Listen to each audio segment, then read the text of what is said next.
श्री महालक्ष्मी नमः। प्रिय भक्तजनों, आज का यह पावन शुक्रवार माँ लक्ष्मी जी की कृपा प्राप्त करने का अत्यंत शुभ और विशेष अवसर है। मान्यता है कि जो भक्त श्रद्धा और विश्वास के साथ इस दिन माँ लक्ष्मी या माँ संतोषी की कथा सुनता है, उसके जीवन में रुकी हुई खुशियाँ पुनः प्रवाहित होने लगती है। माँ केवल की देवी ही नहीं है, बल्कि वे घर की शांति, संतानों के उज्जवल भविष्य और गृहस्थ जीवन की समृद्धि की अधिष्ठात्री है।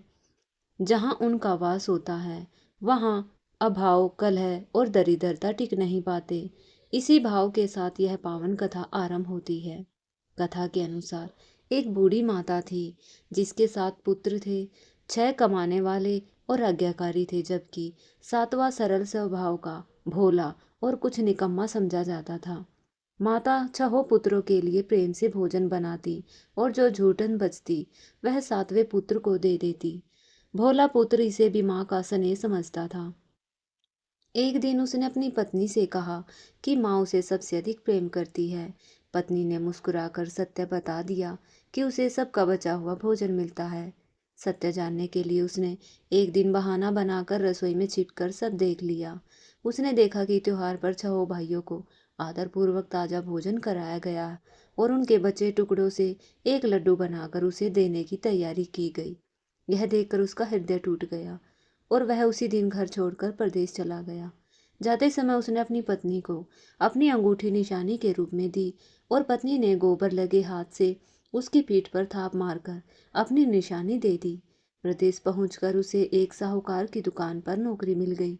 उसकी मेहनत, ईमानदारी और बुद्धिमानी से वह शीघ्र ही साहूकार का विश्वास पात्र बन गया। कुछ ही वर्षों में आधे व्यापार का भागीदार बन बैठा। उधर घर पर उसकी पत्नी को सास ससुर अत्यंत कष्ट देने लगे। उसे भूसी की रोटी और नारियल के खोल में पानी दिया जाता और दिन भर कठोर काम कराया जाता। एक दिन जंगल जाते समय उसने स्त्रियों को संतोषी माता का व्रत कहते देखा। उसने उनसे व्रत की विधि पूछी। स्त्रियों ने बताया कि शुक्रवार को गुड़ चना लेकर श्रद्धा से व्रत करने, कथा सुनने और खटाई से दूर रहने पर माता दरिद्रता दूर कर सुख समृद्धि प्रदान करती है। उसने श्रद्धा से व्रत आरंभ किया और माता के मंदिर में रो रो कर अपनी व्यथा कही। माता उसकी भक्ति से प्रसन्न हुई। दूसरे शुक्रवार को उसके पति का पत्र आया और तीसरे शुक्रवार को धन भी आ पहुंचा, परंतु उसका मन धन में नहीं था। वह तो पति के दर्शन चाहती थी। माता ने स्वप्न में पति को दर्शन देकर पत्नी के कष्टों का स्मरण कराया और आदेश दिया कि स्नान कर घी का दीपक जलाकर दुकान पर बैठे। यह सब कार्य स्वयं सिद्ध हो जाएगा। वैसे ही हुआ। व्यापार का सारा लेन देन पूर्ण हो गया। वह धन लेकर घर लौट चला। रास्ते में माता ने पत्नी को संकेत दिया कि लकड़ियों के 3 गट्ठर बनाए, जिससे पति गांव में रुककर विश्राम करे।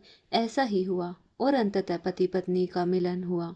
पति ने पत्नी की दशा देखकर अलग घर बसाया और सुखपूर्वक रहने लगा।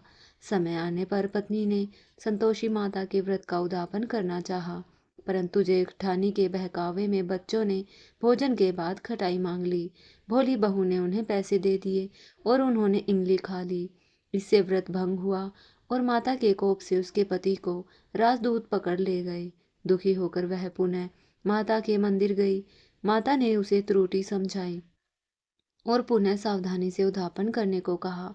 दूसरी बार उसने खटाई से पूर्ण परहेज रखते हुए ब्राह्मण बालकों को भोजन कराया। माता प्रसन्न हुई और शीघ्र ही उसे चंद्रमा के समान सुंदर पुत्र की प्राप्ति हुई। एक दिन माता स्वयं उसके घर उसकी भक्ति की परीक्षा लेने भयानक रूप में आई। सास ने उन्हें चुड़ैल समझकर भगाने को कहा, परंतु बहू ने पहचान लिया और आदरपूर्वक उनके चरण पकड़े। जब सबने क्षमा मांगी तो माता ने प्रसन्न होकर उन्हें सुख समृद्धि का आशीर्वाद दिया। इस प्रकार संतोष, श्रद्धा और नियम पूर्वक किए गए व्रत से माता प्रसन्न होकर भक्त के जीवन में सुख, शांति और संपन्नता भर देती है। जो भी श्रद्धा से इस कथा को पढ़े या सुने और संतोषी माता का नाम स्मरण करे, उसके सभी मनोरथ पूर्ण हो। ऐसी माता से प्रार्थना है। सभी प्रेम से बोलिए संतोषी माता की जय।